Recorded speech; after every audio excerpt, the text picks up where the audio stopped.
All right, guys. I know for every class. So we've identified for this problem what these are. This, and obviously that means this. Those things can never change. Those things can never change because I can't start doing a problem and suddenly change the number of people that smoke, the percentage of people that smoke. So those can't change. That's why we give them a single letter, P. It's always the same number. So here, if I pick 44 people, there's probably exactly 7 smoke, so it'll be 44, 7, what goes in here? 152, and I want 7 of those. 48, and I want 37. So what do you guys get when you do that? Point? 1 who? Oh my God. 1610. 1610? I put 1 because I rounded. Oh, Anita. Dissension. Alright, let's see. So you got 44. Just to show you guys, remember you guys. Probability. There's your choose. Choose 7 times, there we go, 0.152 to the 7th times 0.848 to the 37. 1611, I like it. There's that 5 down there. Rounding. Still, you gotta come in. Now, this is the one that, of course, we talked a little bit about. That's that E-4 thing. Let's do 44, choose none. So I want nobody to smoke. I want everybody to not smoke. Oh, a quick check when you're doing this is that these two have to add to be the total number of people, of course. And what do you guys get? Well, you got this, 0.0007. Cool. And then this idea never goes away, especially for the things that I can count. What kind of distribution is this? Is it continuous or discrete? Oh shit. Yeah, because how many things could it be? 0, 1, 2. It's not continuous. It's totally discrete. So if I have a discrete counting situation, then the probability of at least 1 is always 1 minus the probability of none. I like it. We already did the probability of none. 1 minus 0.0007. Make it a 9, make it a 9, make it a 9, make it a 10. Yay. 0.9993. Or put it in the calculator, put it in the calculator, put it in the calculator, yay. Now, I didn't talk about this, but I wanted you to hit this and realize these are the most beautiful formulas we've seen yet for mean and standard deviation. If you don't agree with me, I'm wondering if you've come to class. The first thing we had to do was make that big ass table. It was a lot of work. Next thing we do, we made another table. X's and P of X's and shit, right? This is so beautiful. I want you guys to really understand this. Let me pick on, I still pick on, Shaquille O'Neal, let me know he hasn't played basketball forever. Let's say that Shaq makes 30% of his shots, of his free throws, right? And he takes 20 free throws. How many would you expect him, which means mean, right? Expected value. How many would you expect him to make? He makes 30% of his free throws, and he takes 20 free throws. You'd expect him to make 6, 30% of 20. N times P.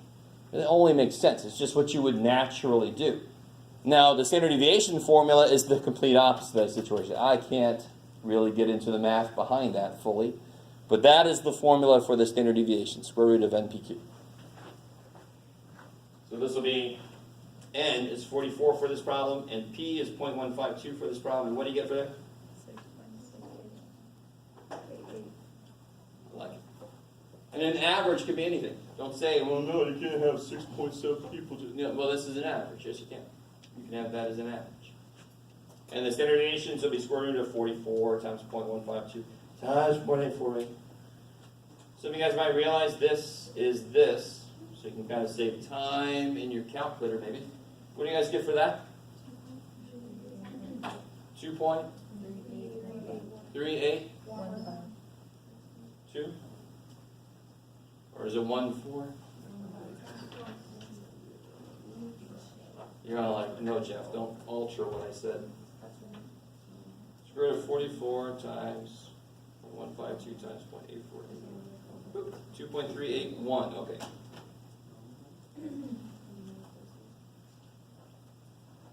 So round to at least 3 places. You could do more. You could do more if you want to. That's fine.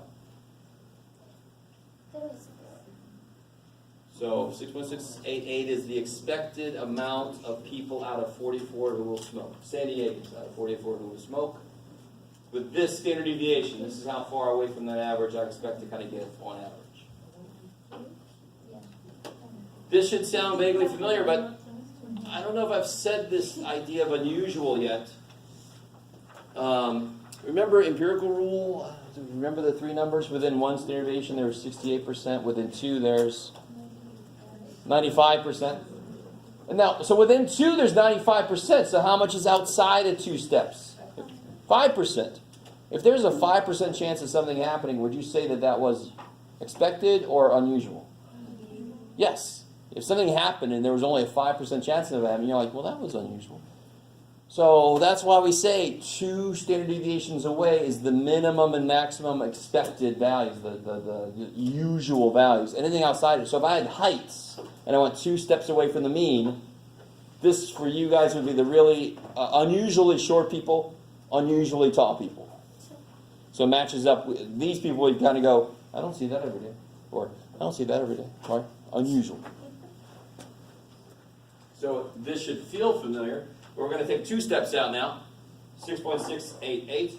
So if I go up 2 of these, where do I end up? Or I mean down in this case. Good job, John. 4.6. What did it say again? 4.6. It should be roughly 2. 1.9 you said? Okay, sorry. And then if you add 2 times this,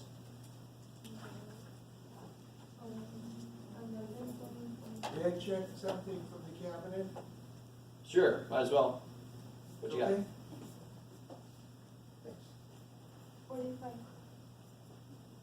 Say again? 45. 0.45? 45. 45? So that would mean that I expect to get anywhere between about 2 people that smoke up to almost 12 people that smoke.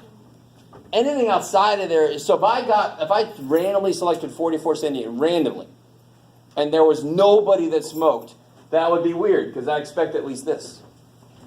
So anything outside of this range is unusual. So would 15 people that smoke be unusual?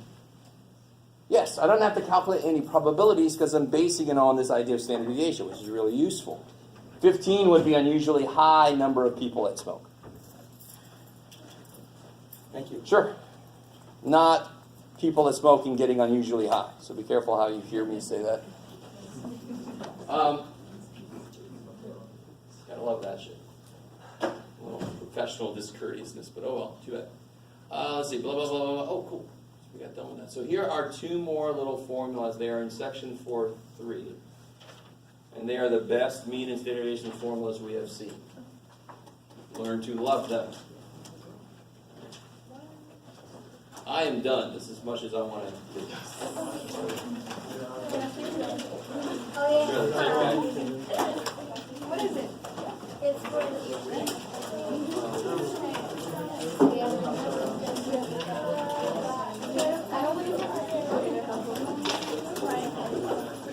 Don't forget please give me back my calculators and take your various things that I don't want to hold on to. Yeah, I need this too. Thank God. Oh, cool. Thank you.